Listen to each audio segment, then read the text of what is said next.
हमारे एमपी को हैरेस किया जा रहा है और ईडी का मिसयूज किया जा रहा है। इस विषय पर हम प्रेसिडेंट से बात करेंगे, क्या कहेंगे आप? देखिए, जहां तक कांग्रेस का आक्षेप है कि ईडी का मिसयूज हो रहा है, आज ही हिंदुस्तान की जनता जानती है कि देश के धन का मिसयूज नेशनल हेराल्ड स्कैम के माध्यम से किसने किया है, किस परिवार ने किया है और उसमें राहुल गांधी जी का क्या रोल था। स्वाभाविक है, भ्रष्टाचार किया है तो पूछताछ तो होगी ही। इस देश में कोई राजा नहीं है, इस देश में कोई क्वीन विक्टोरिया और कोई प्रिंस नहीं है जो उनसे पूछताछ नहीं होगी। हर किसी के लिए कानून बराबर का है और राहुल गांधी जी को जानना चाहिए कि ईडी का फुल फॉर्म एनफोर्समेंट डायरेक्टरेट होता है, एंटाइटलमेंट डिमांड नहीं होता है। ये जो कांग्रेस पार्टी का डिमांड है एंटाइटलमेंट का कि हम प्रथम परिवार से हैं, हमसे पूछताछ कैसी हो रही है, क्या ये हकीकत नहीं है? इन सारे विषयों को लेकर इनके दिग्गज वकील सुप्रीम कोर्ट तक गए थे और सुप्रीम कोर्ट ने भी कहा है कि नहीं, आपको ट्रायल फेस करना पड़ेगा। हिंदुस्तान में अगर भ्रष्टाचार किया है तो संविधान कहती है कि चाहे कोई भी हो उसे ट्रायल फेस करना पड़ेगा। जैसे हमारे एमपी को हैरेस किया जा रहा है और ईडी का मिसयूज किया जा रहा है, इस विषय पर हम प्रेसिडेंट से बात करेंगे, क्या कहेंगे आप? देखिए, जहां तक कांग्रेस का आक्षेप है कि ईडी का मिसयूज हो रहा है, आज ही हिंदुस्तान की जनता जानती है कि देश के धन का मिसयूज नेशनल हेराल्ड स्कैम के माध्यम से किसने किया है, किस परिवार ने किया है और उसमें राहुल गांधी जी का क्या रोल था। स्वाभाविक है, भ्रष्टाचार किया है तो पूछताछ तो होगी ही। इस देश में कोई राजा नहीं है, इस देश में कोई क्वीन विक्टोरिया और कोई प्रिंस नहीं है जो उनसे पूछताछ नहीं होगी। हर किसी के लिए कानून बराबर का है और राहुल गांधी जी को जानना चाहिए कि ईडी का फुल फॉर्म एनफोर्समेंट डायरेक्टरेट होता है, एंटाइटलमेंट डिमांड नहीं होता है। ये जो कांग्रेस पार्टी का डिमांड है एंटाइटलमेंट का कि हम प्रथम परिवार से हैं, हमसे पूछताछ कैसी हो रही है, क्या ये हकीकत नहीं है? इन सारे विषयों को लेकर इनके दिग्गज वकील सुप्रीम कोर्ट तक गए थे और सुप्रीम कोर्ट ने भी कहा है कि नहीं, आपको ट्रायल फेस करना पड़ेगा। हिंदुस्तान में अगर भ्रष्टाचार किया है तो संविधान कहती है कि चाहे कोई भी हो उसे ट्रायल फेस करना पड़ेगा। महत्वपूर्ण प्रेस कॉन्फ्रेंस सेना के अधिकारियों के माध्यम से सुना और जिस प्रकार से लेफ्टिनेंट जनरल पुरी ने अग्निपथ स्कीम को समझाया, मुझे लगता है आज हमारे मन में किसी प्रकार का संशय नहीं है। कहते हुए दुख होता है, कुछ विषयों पे जिन पे राजनीति नहीं होनी चाहिए, आज हमारे देश में उन राष्ट्र नीतियों के विषय पर राजनीति हो रही है और सेना के अधिकारियों को आकर के हमें समझाना पड़ रहा है।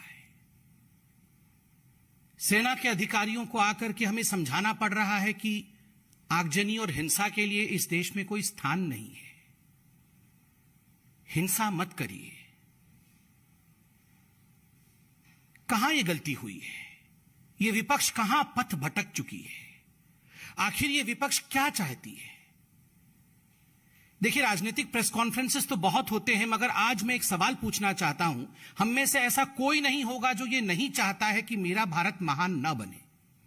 मेरा भारत महान जब हम छोटे थे तब से टीवी पे देखकर आते थे कि मेरा भारत महान। इस पे गाने लिखे जाते थे, इस पे गीत सुनाए जाते थे मेरा भारत महान पे।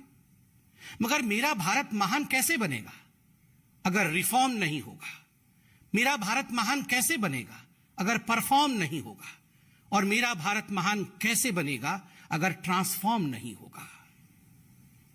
और अगर प्रधानमंत्री अपने खून पसीने से 24 घंटे काम करके रिफॉर्म, परफॉर्म और ट्रांसफॉर्म के पथ पर चलते हैं, अग्नि पथ पर चलते हैं, ताकि हमारा देश आगे बढ़ सके, मेरा भारत महान बन सके, तो मुझे तकलीफ इस बात की होती है, इस राष्ट्र नीति को कुछ लोग हजम नहीं कर पाते हैं, इस पर भी राजनीति करते हैं।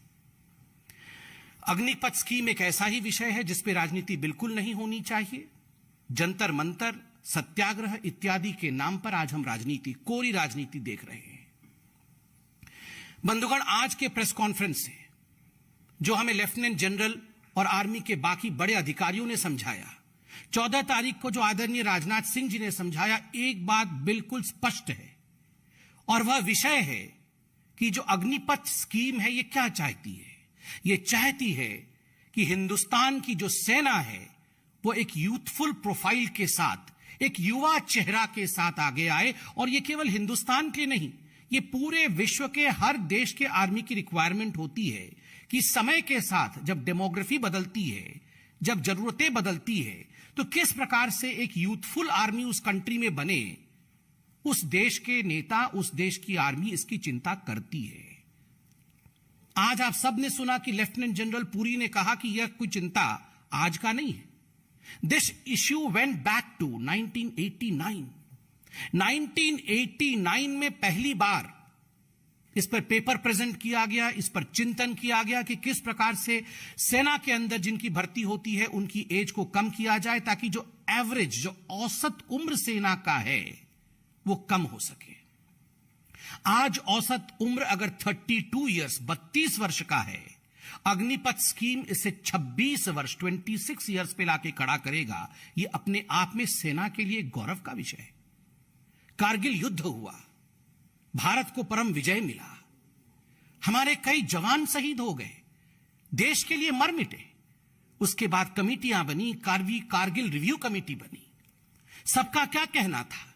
सबका कहना था कुछ रिफॉर्म करना पड़ेगा, सबका कहना था कुछ बदलाव करने पड़ेंगे।